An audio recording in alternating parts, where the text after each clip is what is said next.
Few events in modern history were as dramatic as the Six-Day War of June 1967, the war between Israel and four Arab nations, Egypt, Syria, Jordan, and Iraq. Among other things, it changed the nature of the Middle East, and the Israeli-Palestinian conflict transferred control of the West Bank from Jordan to Israel and unleashed Islamic extremism. The origins of the war were complex. They began with the rise of Pan-Arabism, which sought to unite the countries, Syria, Iraq, and Jordan, created by the Europeans after World War I, and into a single Arab state. The question was, who would lead that state? In their efforts to claim that role, Arab rulers tried to outdo one another in attacking Israel. Foremost among them was Gamal Abdel Nasser, the charismatic leader of the most powerful Arab country, Egypt. To establish his leadership on May 16, 1967, Nasser evicted the UN peacekeepers who served as a buffer between Israel and Egypt in the Sinai Desert and the Gaza Strip, which was then under Egyptian control. Nasser marched his army into the Sinai and threatened to drive the Jews into the sea. He blockaded the Straits of Tiran at the entrance to the Red Sea, choking off Israel's vital southern port of Eilat. He made a military alliance with Syria and Iraq. He placed the Jordanian army under Egyptian command. By the first week of June 1967, Israel was surrounded. On its southern border, the army of Egypt. On its eastern border, the armies of Jordan and Iraq. On its northern border, the army of Syria. And on its western border, the Mediterranean Sea. And to make matters worse, Israel faced these threats virtually alone. It had a tenuous relationship with Europe and friendly ties with the United States, but not a strategic alliance. The Israeli Defense Forces, the IDF, fought with French arms, not American arms. And of course, the Soviets were antagonistic, having fully backed Nasser. The situation was life and death. The normally fractious political parties of the Jewish state formed a national unity government, with the dour Levi Eshkol as prime minister and the famed one-eyed general Moshe Dayan as defense minister.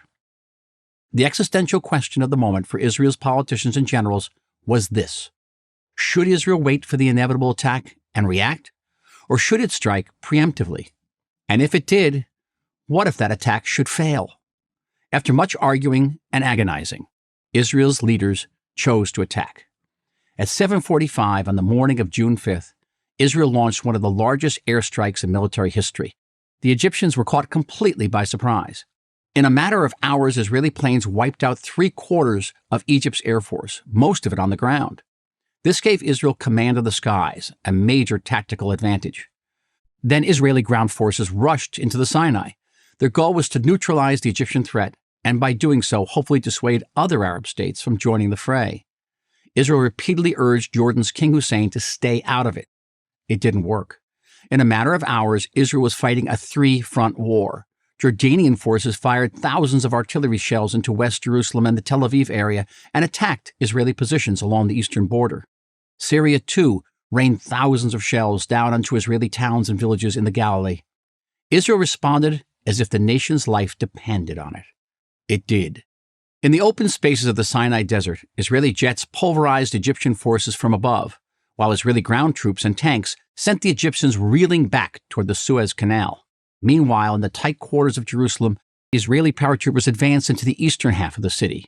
By the third day of the war, the Jordanian and Egyptian armies were in full retreat.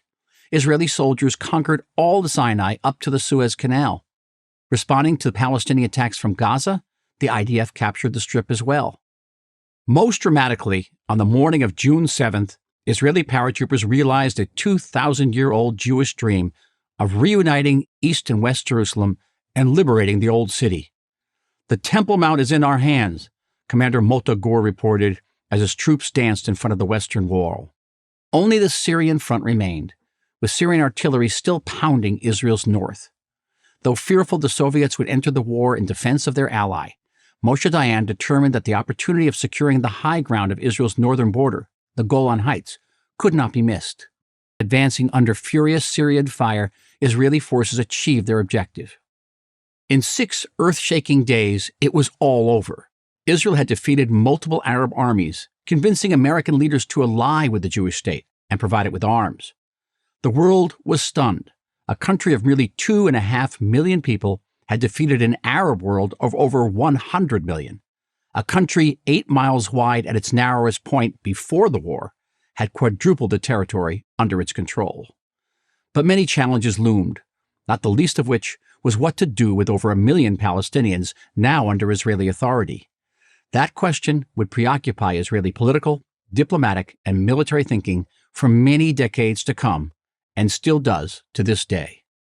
I'm Michael Oren, author of 6 Days of War for Prager University. Thank you for watching this video. To keep PragerU videos free, please consider making a tax-deductible donation.